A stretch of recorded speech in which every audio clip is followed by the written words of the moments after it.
Alright, well, doing something a little bit different here today, getting this hay trailer on its way, go get some hay up, but this airbag is no bueno.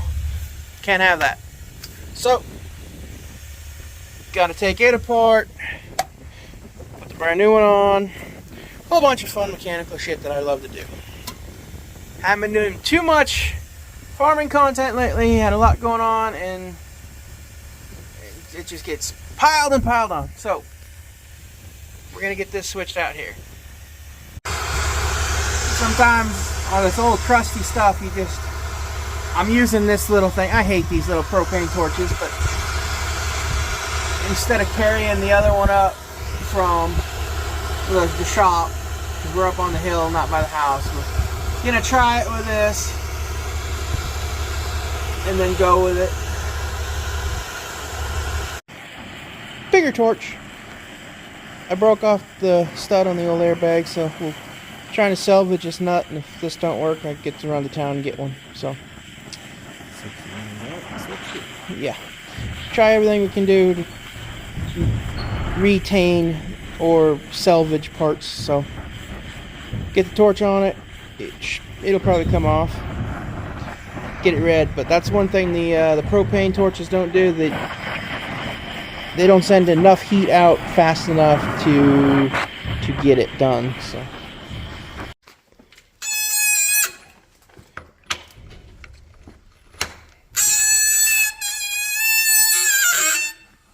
now the trick is to remember not to touch that nut for a while.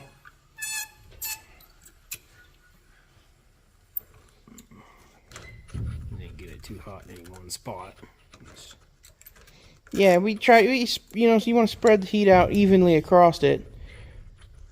But if you get it too hot, then it'll just make it weak in one spot, and then you won't do no good that way either. So, but completely reusable, no problems with that. It's not holding the wheel on. So it's good to go. Now I don't got to run town. All right, we got this bag in, sitting in. We got to anti-snot the threads and throw this this ring on top. I guess I didn't realize. I thought it was part of the old bag, but I was informed it just sits on top to help support it. So now the easy way to do that, this trailer is out of air, so all the bags are collapsed, and we have this line taken off. So you take the air gun and you blow up in the line. And once it's bolted, you can see it's raising up. So, of course, you got to keep the pressure on. You can put your thumb on it to hold it too. But we'll have this one changed out here in a few minutes. Now that we got that nut and everything. So, all good. And we're back together. So, that's it. And a pile of tools. So, I'm going to crawl out of here and get it aired up, and we'll look at that old bag.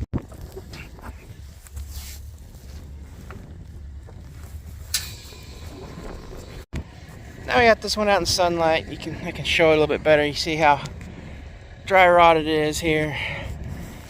There's the cord showing there, and all throughout in here is all cords. Definitely not something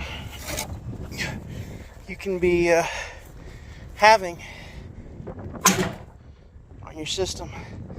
Now I gotta go pick up some tools, go check on the bull and cow, and put a different charger on their fence because they've been bad over the last couple days. I was at a conference. Yeah, I was at a conference, so they got to be doing whatever they wanted to for 2 days because the person I got hauls the water. So pick up tools, rebuild fence, all that fun stuff. My brother's still going to run through the tires here on the train setup, and then he's going to go get loaded. I'll probably,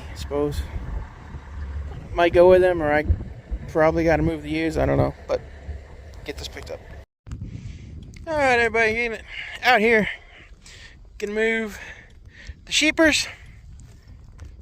Still got the box on. We're going to go this direction, and they're going to get moved fairly quickly across this because not much green out there no more. So, I went to that conference and stuff, so I stacked quite a few bales in that far corner where they're all sitting, so that's why they're still here. But we're going to move them and get across, get what we can. You know, I'm really down today. I guess it's supposed to freeze on Sunday, and I really just want spring to start over. But whatever. Want in one hand and do something else in the other. See which one fills up faster. You all know the story. So, anyway, get these sheep moved. We got to get this mowed. So what we have been doing, which you can't tell is because they're grazed, but we've been mowing the strip so that this bottom wire isn't grounding out on no grass or nothing.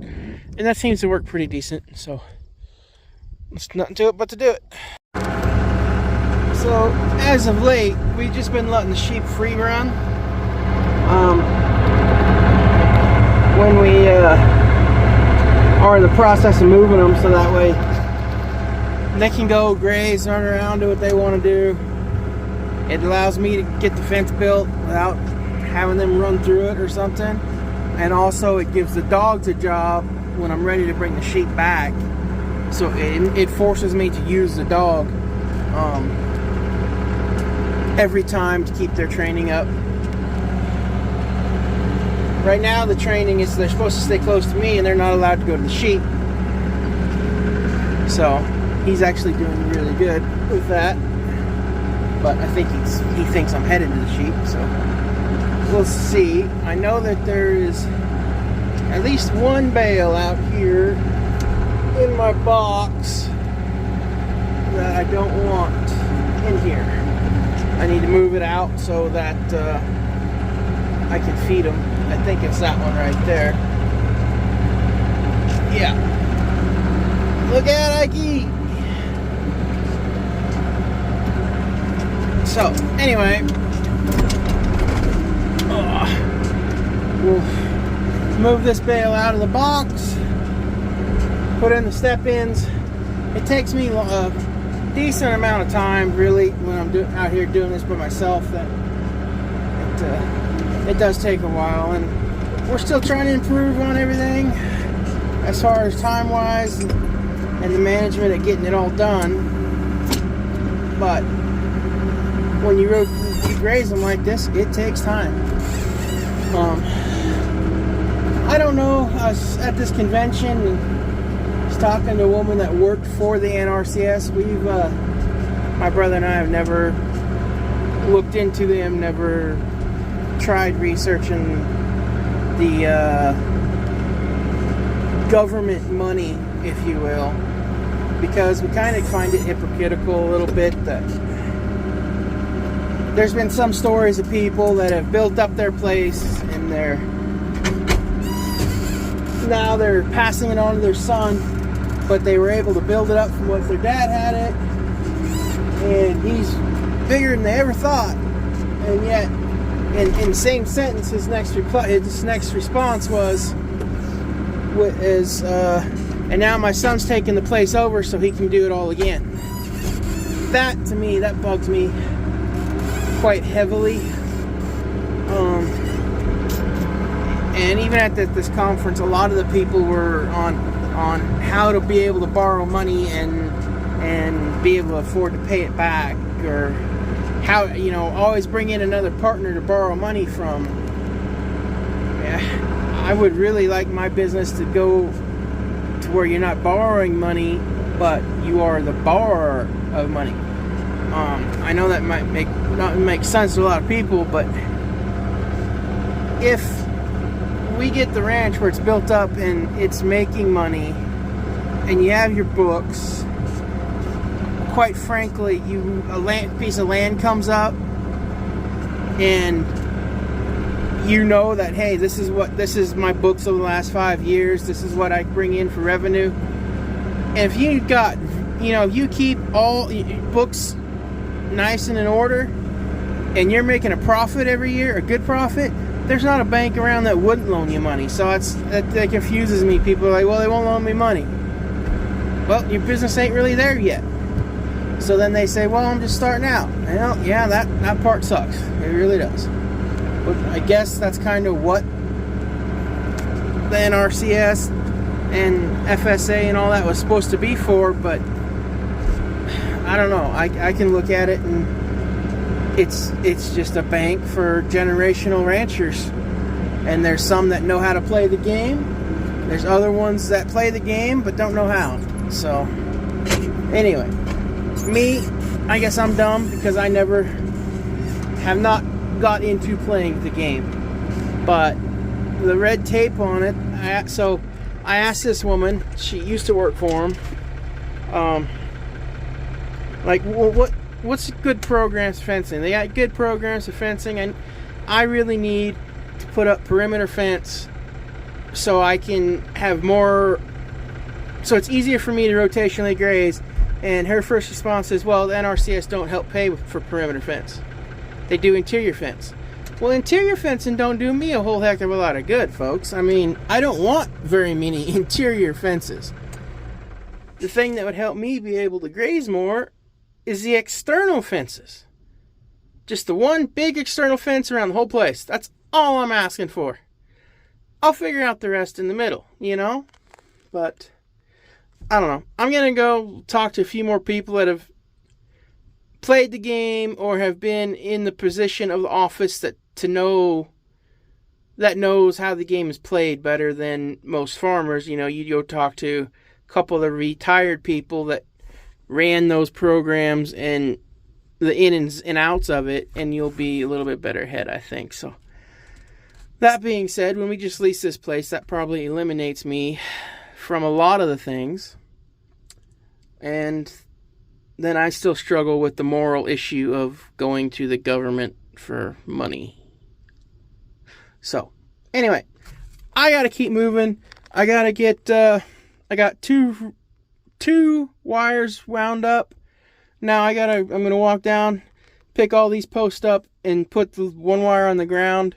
And once I get the post all moved, reel it up, put the post up where we just came from, on the other side of the Mazda there, build a box, put the wires up, and get the sheep over here, hopefully before dark, but that ain't really looking like that's gonna happen since I'm out here doing it by myself. So it don't matter, the sheep will bunch up and I'll be able to get them. It's no big deal, I guess. So I got to get to it.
Well, alrighty, there we go.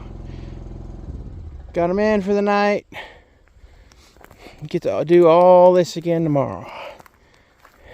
That being said, we're gonna get into more of this bottom, and the camera's picking it up. It's greener in this bottom, so we're gonna get out across this now. So this one, they'll be a little hungry tonight, but it took me long enough to get them moved that they had plenty of time to graze out of the pen, that none of them's gonna starve. So that'll do it for tonight.